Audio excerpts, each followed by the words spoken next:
క్రీస్తునందు నా సాటి దేవుని కుటుంబ ప్రజలారా, ప్రభువు పేరట మీకు సమాధానం, దైవ దీవెనలు కలుగునుగాక.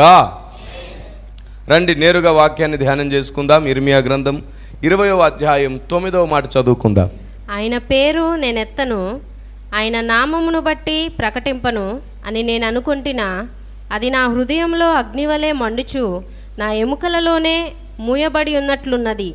నేను ఓర్చి ఓర్చి విసికి ఉన్నాను, చెప్పక మానలేదు. చాలు, దేవునికి స్తోత్రం కలుగునుగాక. ఈ దినపు సందేశానికి అంశం ప్రవక్త ఎముక అని దానికి నామకరణ చేస్తున్నాం. దేవునికి మహిమ కలుగునుగాక. ఏంటి ప్రవక్త ఎముక అన్నాడు? హెజ్కేలు ఆ ఎముకల లోయల్లోనికి వెళ్ళాడు కదా, అదేనా అంటే అది కాదు. అది కాకుండా క్రైస్తవ సంఘానికి ఇప్పటి వరకు కనబడకుండా దేవుడు దాచి ఈ నిమిషమే మనకు అందాలని ఇప్పటి వరకు అందకుండా దాచిపెట్టిన సంగతి మీ ముందుకు తీసుకొని రావడం జరిగింది. పరిశుద్ధాత్మ దేవుడు నా ముందుకు తీసుకొచ్చిన ఈ ఉన్నత ప్రత్యక్షత మీకు ఆశీర్వాదమవుగాక.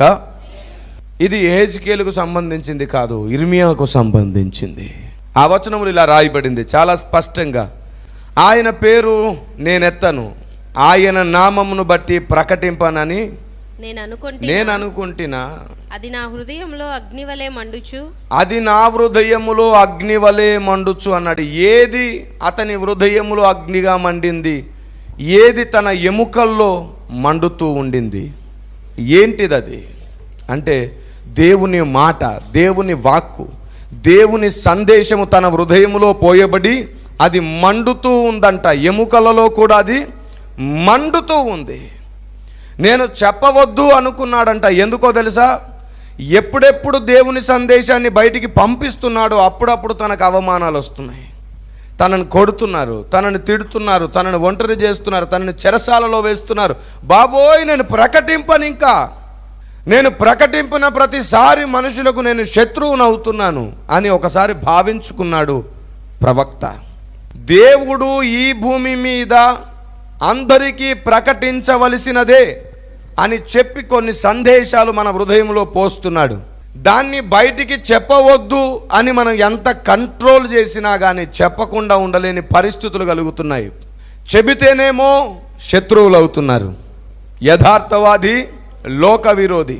వారికి మన గురించి తెలియదు, మన వ్యక్తిత్వం తెలియదు, మనతో ఒకరోజు గడిపిన రోజులు తెలియదు, అసలు మనం ఎలా మాట్లాడతామో వారికి తెలియదు. పర్సనల్గా మనతో ఉన్నటువంటి వారికి ఎలాంటి అనుభవం లేకపోయినా సరే సందేశాలు చూసి ద్వేషిస్తున్నారు. ఆనాడు యేసు మాటలను చూసి శాస్త్రులు ద్వేషించినట్లు.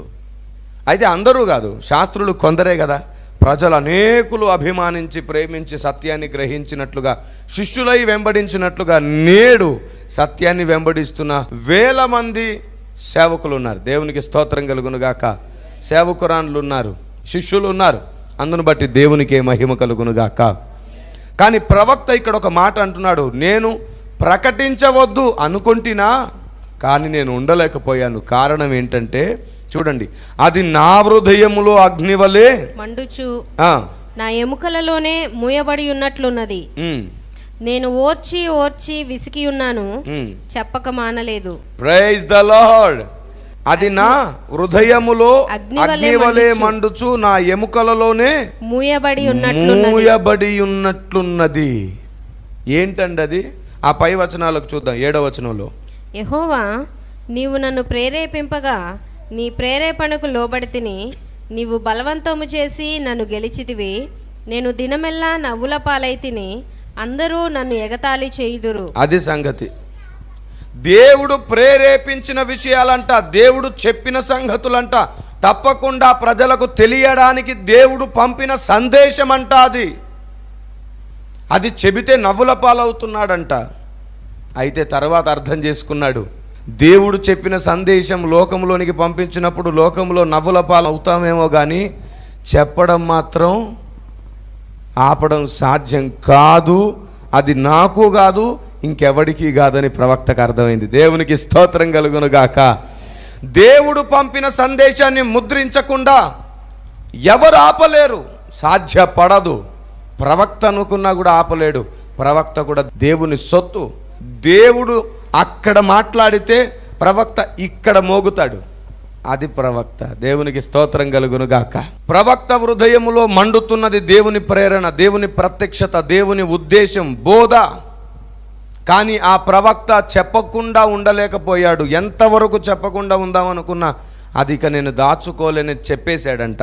ఆ మాట కూడా అనేశాడు, నేను ఓర్చి విసికి ఉన్నాను, చెప్పక మానలేదు, చెప్పవలసి వచ్చింది. తప్పకుండా మనం చెప్పకుండా ఉండలేం. సత్యము హృదయములో ఉంటే సాటివాడికి చెప్పకుండా ఉండలేం. Praise the Lord. ప్రతి వ్యక్తికి ఖచ్చితంగా మనం మేలు చేయాలనుకుంటున్నాం. ప్రతి సంఘం సత్యం తెలుసుకోవాలి, సత్యంలోనికి రావాలి. ఎందుకో తెలుసా? సత్యమందు వారిని ప్రతిష్ఠ చెయ్యమని యోహాను సువార్త 17:17 నజరేయుడైన యేసు ప్రార్థన చేశాడు. ఆమేన్. ప్రవక్త ఎముకలలోనికి దేవుని ప్రత్యక్షత ఎందుకు పోయింది? ఎముకలలో దేవుని బోధ అగ్ని వలె దేవుని వాక్యం ఎందుకు మండుతుంది? దాని వెనకాల దేవుని ఉద్దేశం ఏంటి? నేటి వరకు మరుగైన ఓ ప్రత్యక్షత, ఓ కోణం మీ ముందు ఆవిష్కరించబడుతుంది. జాగ్రత్తగా వినండి. మొట్టమొదటి ఆదాము తన పక్కటెముకతో అవ్వ నిర్మాణమైంది. ఆ తర్వాత కడపటి ఆదాము మరలా తన పక్కలో గాయం ద్వారానే తన భార్య అయినటువంటి సంఘాన్ని కన్నాడు.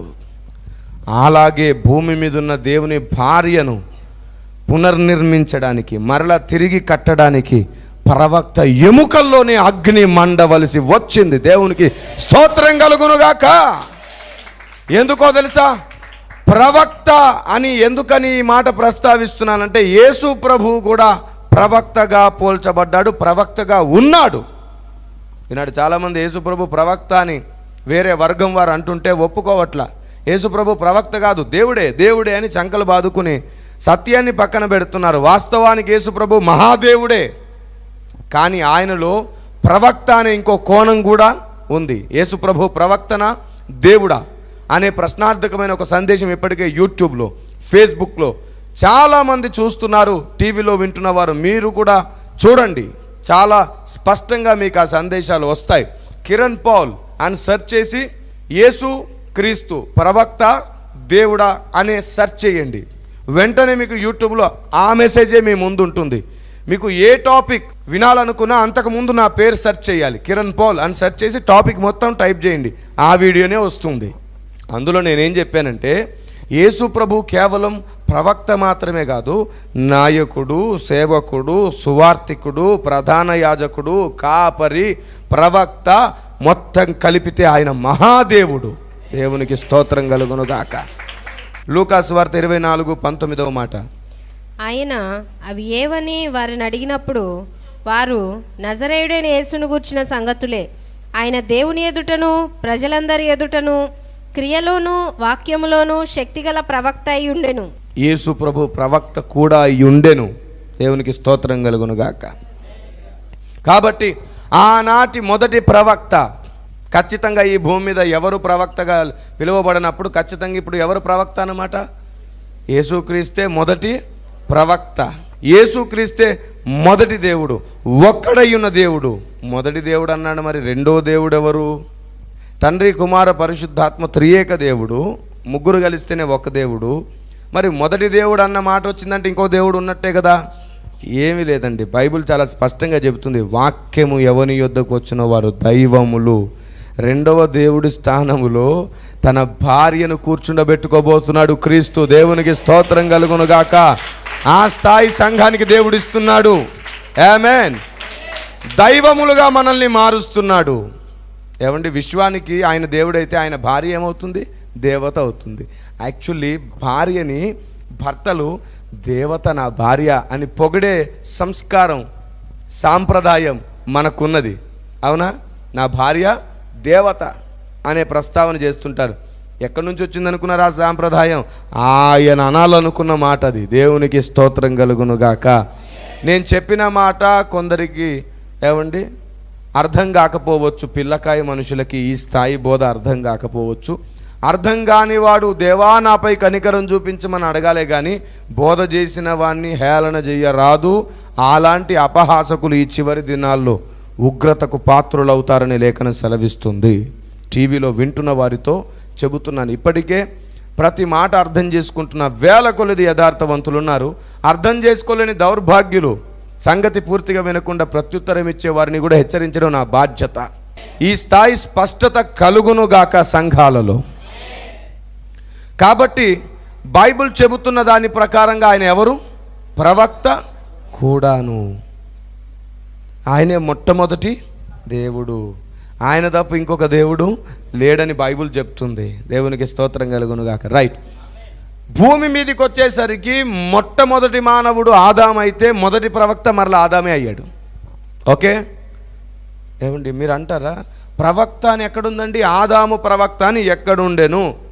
యూదాపత్రిక కేవలం ఒకే అధ్యాయం ఉంది కనుక 14వ మాట చదువుకుందాం. ఆదాము మొదలుకొని 7వ వాడైన హానోకు కూడా వీరిని గూర్చి ప్రవచించి ఇట్లనెను. రైట్. ఆదాము మొదలుకొని 7వ వాడైన హానోకు కూడా ప్రవచించెను అంటే అర్థం ఏంటి? ఇప్పుడు కొందరు అంటారేమో అది కాదండి, హానోకు అంటే ఇంకొకరు అని అనుకోకుండా, హానోకు అంటే ఆదాము మొదలుకొని 7వ వాడని చెప్పడానికి ఆదాము ప్రస్తావన చేశారే కానీ ఆదాము ప్రవక్త అనే ఉద్దేశం కాదండి. అలా కాదు, ఆదాము కూడా ప్రవక్త అనే ప్రస్తావన అక్కడ ఉంది. జాగ్రత్తగా చదివితే ఆదాము మొదలుకొని 7వ వాడైన హానోకు కూడా ప్రవచించెను అంటే ఆదాము కూడా ప్రవచించెను అని అర్థం. Praise the Lord. అయితే మానవాళిలో మొదటి ప్రవక్త ఆదామే. విశ్వం మొత్తంలో మొదటి ప్రవక్త క్రీస్తు అయితే మానవాళిలో మొదటి ప్రవక్త ఆదాము. రైట్. మొదటి ప్రవక్త ఆదాము, అలాగే మొదటి ఆదాములాగే కడపటి ఆదాము క్రీస్తు. మొదటి ఆదామైనటువంటి ప్రవక్త ఎముక తన భార్య అయితే కడపటి ఆదాము అయినటువంటి క్రీస్తు ప్రవక్త అని చదువుకున్నాం కదా, ఈయన ఎముక దేవుని భార్య అయినటువంటి సంఘమే. దేవునికి స్తోత్రం కలుగునుగాక. అయితే ఇంకా సంఘం పాడైపోయింది, సంఘం ఇంకా పూర్తిగా అలంకరించబడలేదు. అందుకని దేవుడు తన ప్రతినిధులుగా భూమి మీద ఇంకొందరిని కూడా ప్రవక్తలు అని పిలుచుకొని సంఘము సంపూర్ణతలోనికి వచ్చే వరకు ఆ ప్రవక్తల్ని పెట్టి ఆ ప్రవక్త ఎముకలను కూడా వాడుకోదలుచుకున్నాడు. అయితే ఈసారి ఆ ఎముకను తీసి ఇంకొక గుంపునో ఇంకో వ్యక్తినో తయారు చేయట్లేదు. ఆల్రెడీ ఆయన తన ఎముకతో నిర్మించుకున్న సంఘాన్ని పునర్నిర్మించడానికి ఆ ఎముకలలో అగ్నిని మండింపజేస్తున్నాడు. ఈ అగ్ని ఆ ఎముకకు బంగారమును అలంకరింపజేస్తుంది. దేవునికి స్తోత్రం కలుగునుగాక. ఆమేన్, హల్లెలూయా. అది ప్రవక్త ఎముక యొక్క మర్మం. దేవునికి స్తోత్రం కలుగునుగాక. ఈనాటి దినాల్లో సంఘం పాడైపోయింది, సంఘం దౌర్భాగ్యతలోనికి వెళ్ళింది. అందుకు సంఘానికి ప్రవక్త ఎముకల్లో ఉన్న అగ్ని అవసరమవుతుంది. ఎఫెసీ పత్రిక 4వ అధ్యాయం 13వ మాట చూడండి. పరిశుద్ధులు సంపూర్ణులగునట్లు క్రీస్తు శరీరము క్షేమాభివృద్ధి చెందుటకును పరిచర్య ధర్మము జరుగుటకును ఆయన కొందరిని అపోస్తలులను గాను, కొందరిని ప్రవక్తలను గాను, కొందరిని సువార్తికులను గాను, కొందరిని కాపరులను గాను, ఉపదేశకులుగాను నియమించెను. చాలు. Praise the Lord. చూసారా, పరిశుద్ధులు సంపూర్ణం అవడానికి దేవుడు నియమించినటువంటి క్రమం అది. Praise the Lord. అందులో ప్రవక్త కూడా ఉన్నాడు, అపోస్తలుడు కూడా ఉన్నాడు, సువార్తికుడు కూడా ఉన్నాడు, బోధకుడు కూడా ఉన్నాడు. కానీ వీరందరి ఎముకలు మండట్లేదు, ప్రవక్త ఎముకల్లో మాత్రమే అగ్ని మండుతుంది. ప్రవక్త ద్వారా, అపోస్తలుని ద్వారా బోధకుడు నేర్చుకోవాలి, సువార్తికుడు నేర్చుకోవాలి, కాపరి నేర్చుకోవాలి, సంఘానికి అలంకరించాలి. దేవునికి స్తోత్రం కలుగునుగాక. ప్రవక్త హృదయములో, ప్రవక్త ఎముకలలో అగ్ని మండుతుంటే ఆ అగ్నిని వ్యాపించేవారు బోధకులు, కాపరి, సువార్తికుడు. దేవునికి స్తోత్రం కలుగునుగాక. దేవుని అగ్నిని వ్యాపింపజేయడం మనకు చేతనవ్వాలి. దేవుడు మనకు అవకాశం, అధికారం ఇస్తున్నాడు. ఏమండి, కొలస్సీ 4:4లో చాలా స్పష్టంగా వాక్యమును ప్రకటించడానికి, మర్మమును ప్రకటించడానికి అనుకూలమైన సమయము కావాలన్నాడు. అందుకోసం ప్రార్థన చేయమన్నాడు. అనుకూలమైన సమయము కావాలి, అనుకూలించే వ్యక్తులు కూడా కావాలి. Praise the Lord. దేవునికి మహిమ కలుగునుగాక. అది దేవుని ఉద్దేశం. కాబట్టి ప్రవక్త ఎముకల్లో మండితే సరిపోయే కాలం కాదు ఇది. ఆ మండిన మంటను ప్రతి ఒక్కరూ మోసుకొని మండుతున్న దీపాలై ప్రతి విశ్వాసి బోధకుల స్థాయికి ఎదిగితే అప్పుడు దేవుని ప్రణాళిక సంపూర్ణమవుతుంది. దేవునికి స్తోత్రం కలుగునుగాక. ఈనాటి దేవుని ఉద్దేశం ఏంటో తెలుసా? ప్రవక్త హృదయంలో, ప్రవక్త ఎముకల్లోనే మండించడం నా ఉద్దేశం కాదు. ఆ మండుతున్న దానిని బట్టి మీరు కూడా మండుతున్న దీపాలు అవ్వాలన్నదే నా ఉద్దేశం. అందుకే నేను మండిస్తున్నాను. దేవునికి స్తోత్రం కలుగునుగాక. ప్రవక్త ఎముక మర్మం, అందులో మండుతున్న అగ్ని సందేశ రూపంలో సంఘం మీదకి రావలసిన బాధ్యత ఉంది. అయితే ఆ అగ్నిని మోయువాడు ధన్యుడు, వాడు మండుతున్న దీపము వంటివాడు. దేవునికి స్తోత్రం కలుగునుగాక. ఏది సత్యమో దాన్ని వ్యాపించాలి, ఏది సత్యమో దాన్ని అనేక చోట్ల తెలియజేయాలి. సత్యానికి ఆటంకములు అన్నిటిని తొలగిపోయేటట్లు ప్రార్థనలు చేయాలి. దేవుని చిత్తం భూమి మీద స్థాపించాలి. చూడండి ఒకసారి యెషయా గ్రంథంలోనికి రండి మీరందరూ కూడా. యెషయా గ్రంథం 42:21 యెహోవా తన నీతిని బట్టి సంతోషము గలవాడై ఉపదేశ క్రమం ఒకటి గణపరిచి గొప్ప చేసెను. ఇంగ్లీష్లో ఇక్కడ చదివిన దానికి భిన్నంగా ఉంటుంది. అక్కడ ధర్మశాస్త్రమును గొప్ప చేసాను అన్నట్టుగా అర్థం ఇస్తుంది. ఏమండి? కానీ వాస్తవానికి ధర్మశాస్త్రమును గొప్ప చేశాను అన్న మాటకి ఈ మాటకి కొంత పొంతన కుదరకపోయినా దానికి లోన బాంధవ్యం ఉంది, లోన లింక్ ఉంది. అదేంటో ఒక్కసారి నేను వివరించే ప్రయత్నం చేస్తాను. ఉపదేశ క్రమం ఒకటి గణపరచెను అన్నాడు. ధర్మశాస్త్రమును గణపరచడము అనేది వేరు, ధర్మశాస్త్రములో ఉపదేశ క్రమం ఉంది దాన్ని గణపరిచాడు అని చెప్పడం వేరు. అందుకు రెండు వేరు వేరు అర్థాలు కలిగినవి అని చెప్తున్నాను. అయితే ధర్మశాస్త్రం గణపరచబడింది అని చెప్పినా పర్వాలేదు, ధర్మశాస్త్రములోని ఉపదేశ క్రమం ఒకటి గణపరచబడుతుంది అని చెప్పుకోకపోతే మాత్రం నష్టమవుతుంది. అందుకు నేను ఈ విషయాన్ని చెబుతున్నాను. ధర్మశాస్త్రం గణపరచబడిందని ఇంగ్లీష్లో ఉన్నది, అయితే ఇక్కడ ఉపదేశ క్రమము గణపరచబడినదని ఇక్కడ రాయబడింది. ఇక ఉపదేశ క్రమం ఒకటి దేవుడు గణపరిచాడు. ఈ ఉపదేశ క్రమము మనకు తెలియకపోతే ప్రకటించడం తెలియదు. ఇప్పటివరకు నేనేం చెప్పాను? బోధకుల స్థాయికి ఎదగడం అంటే సంఘాలు కట్టడం కాదు, అందరికీ దేవుని ఉద్దేశాలు ప్రకటించగలిగేటట్లుగా నువ్వు నేర్చుకొని ఉండడం కదా, ప్రకటించగలగడం. ప్రకటించడానికి ఓ క్రమం ఉంది, ఇష్టం వచ్చినట్లు ప్రకటించడానికి లేదు. ఉపదేశ క్రమం అన్నాడు అక్కడ. దేవునికి స్తోత్రం కలుగునుగాక. ఏంటా ఉపదేశ క్రమం అంటే చాలా స్పష్టంగా ధర్మశాస్త్రమును గణపరిచింది అని ఇంగ్లీష్లో తర్జుమా చేశారు కదా. ఇప్పుడు ధర్మశాస్త్రము ఉపదేశ క్రమం రెండింటిని కలిపి నేను ఇంకో వచనం చూపించి అటు ఇంగ్లీష్ను కూడా గణపరుస్తాను. చూడండి ఒకసారి యెషయా గ్రంథం 8:20 ధర్మశాస్త్రమును ప్రమాణవాక్యమును విచారించుడి, ఈ వాక్య ప్రకారము వారు బోధించని ఎడల వారికి అరుణోదయము కలుగదు. Praise the Lord. ఇంగ్లీష్లో ఉన్న పదానికి ఇక్కడున్న పదానికి సామ్యత కుదిరింది. ధర్మశాస్త్రం కూడా విచారించు, ప్రమాణ వాక్యం కూడా విచారించు, దాన్ని గణపరచు, దీన్ని గణపరచు, దేవుణ్ణి గణపరుస్తావు. దేవునికి స్తోత్రం కలుగునుగాక. ఆమేన్, హల్లెలూయా. కాబట్టి దేన్ని తృణీకరించొద్దు, అన్నిటిని మనం భోజించాలి, అన్నిటిని మనం తినాలి, అన్నిటిని మనం జీర్ణించుకోవాలి.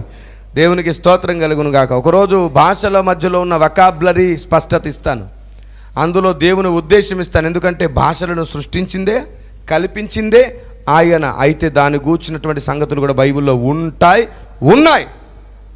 ఆ మర్మాన్ని కూడా మనం ఒకరోజు నేర్చుకుందాం. ఇంకా నేను ధ్యానిస్తున్నాను, దాని విషయంలో ఇంకా నేను నింపబడుతూనే ఉన్నాను. దేవునికి స్తోత్రం కలుగునుగాక. Praise the Lord. రైట్.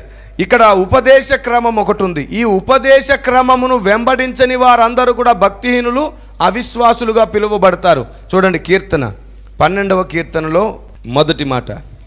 యెహోవా నన్ను రక్షింపుము, భక్తిగలవారు లేకపోయిరి, విశ్వాసులు నరులలో నుండకుండా గతించిపోయిరి. అందరూ ఒకరితోనొకరు అబద్ధములాడుదురు, మోసకరమైన మనస్సు గలవారై ఇచ్చుకములాడు పెదవులతో పలుకుదురు. చాలు, చూసారా?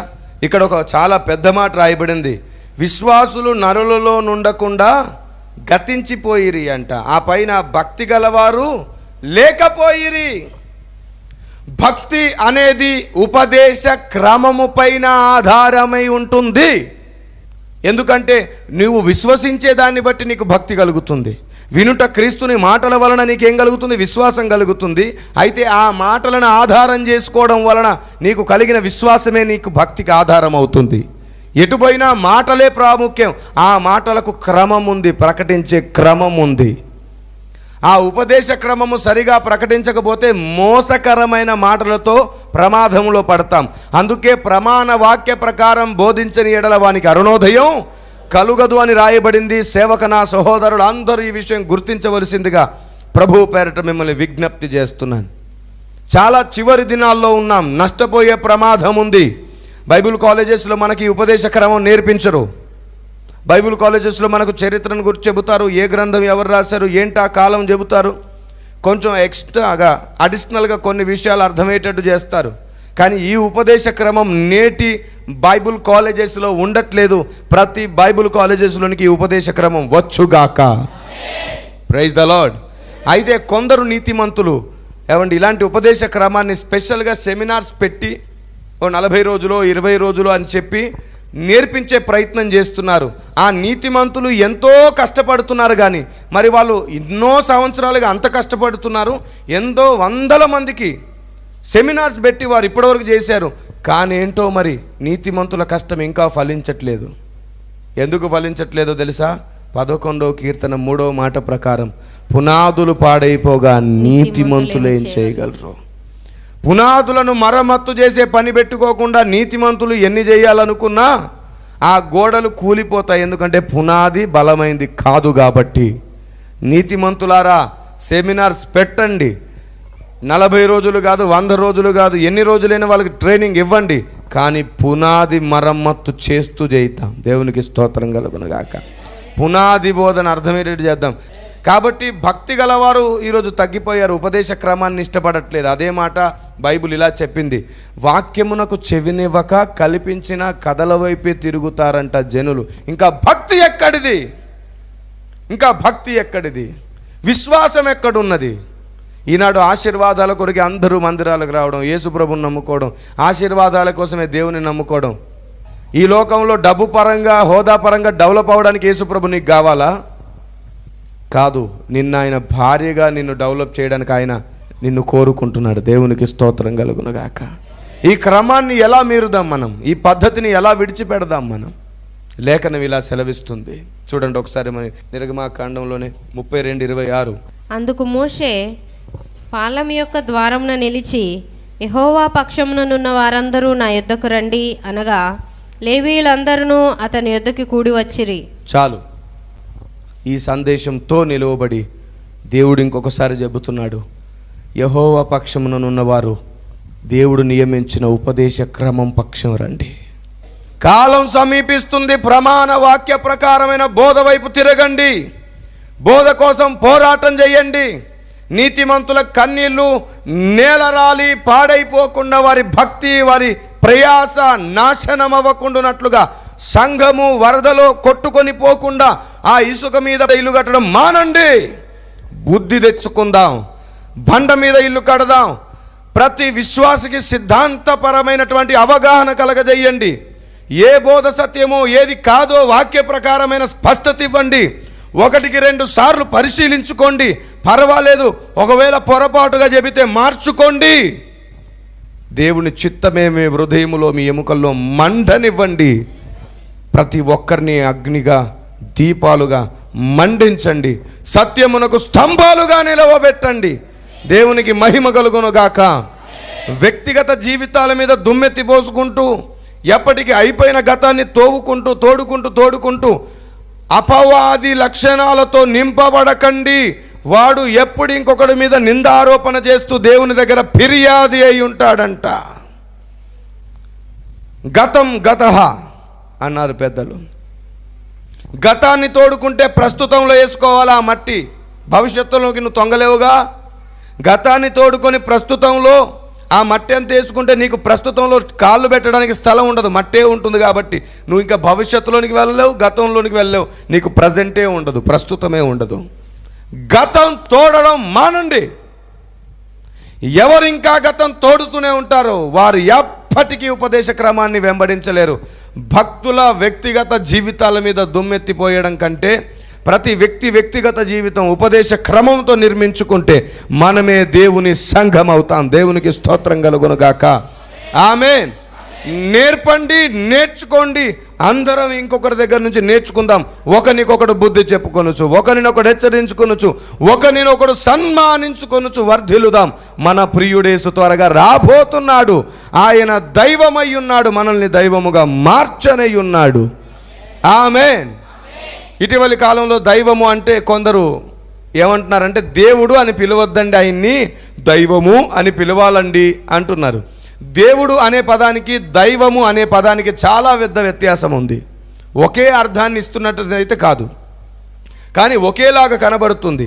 ఇది ప్రభు చిత్తమైతే ఇంకొకసారి మీకు ఈ దేవుడు దైవము అనే పదాల మధ్యలో ఉన్నటువంటి వ్యత్యాసాన్ని వివరించి చెబుతాను. మనం నేర్చుకుందాం. వీటన్నిటి మీద ఒక అవగాహన కలిగి ఉండడం మంచిది. తెలియని విషయం తెలుసుకోవడం మంచిది. తెలియని వారికి తెలియజేయడం ఇంకా మంచిది. ఇంకొకరికి సత్యం తెలియజేయాలనే మనసు నీకు కలగకపోతే ఇంకా వాక్యం నీ గుండెల్లో, నీ ఎముకల్లో రగలట్లేదని అర్థం. కానీ WCM హృదయములో, ఎముకల్లో అగ్ని మండుతుంది కాబట్టే ఏ సహాయం లేకపోయినా టీవీ పరిచర్య ద్వారా ప్రజలకు మనం సత్యాన్ని ప్రకటిస్తున్నాం. దేవునికి స్తోత్రం కలుగుందాక. మ్యాగజిన్ పరిచర్య ద్వారా, పుస్తకాల ద్వారా, ఏమండి, సహాయం లేకపోయినా సరే అందరం కలిసి దేవుని చిత్తం ఈ భూమి మీద బ్రతుకున్నంత వరకు శక్తి లోపం లేకుండా చేస్తున్నాం. దేవుడు అది చూస్తున్నారు. ధైర్యం తెచ్చుకోండి. చిన్న మంద, భయపడకు. ప్రార్థన చేసుకుందాం. దయగలిగిన మా మంచి తండ్రి, మీరు మాకు ఇచ్చినటువంటి అద్భుత సువర్ణ సమమైన సందేశం కొరకు వందనాలు.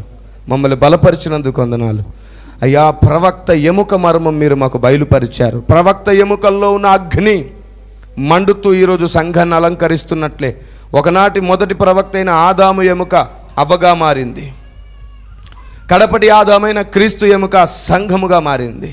అయితే ప్రవక్త ఎముకల్లో ఉన్న అగ్ని ఆ సంఘాన్ని అలంకరించవలసి ఉన్నది. ఆ అగ్నిని ప్రతి విశ్వాసి మోసి, ప్రతి విశ్వాసి మండుతున్న దీపం అవ్వవలసి ఉన్నది అని మీరు ప్రత్యక్షపరిచి మమ్మల్ని, మా గమ్యాన్ని ఇంకొకసారి మీరు మాకు చూపించి వెలుగుమయం చేసినందుకు వందనాలు. మమ్మల్ని మేము నీ అధికారానికి అప్పగించుకుంటూ యేసు నామములో ప్రార్థన చేస్తున్నాం తండ్రి. ఆమేన్. May God bless you. దేవుడు మీకు తోడైండును గాక. ఇప్పుడు, ఎప్పుడు, ఇంకెల్లప్పుడైనా సత్యమే గెలుస్తుంది. సర్వ సత్యమేవ జయతే. ఆమేన్. అందరికీ వందనాలు.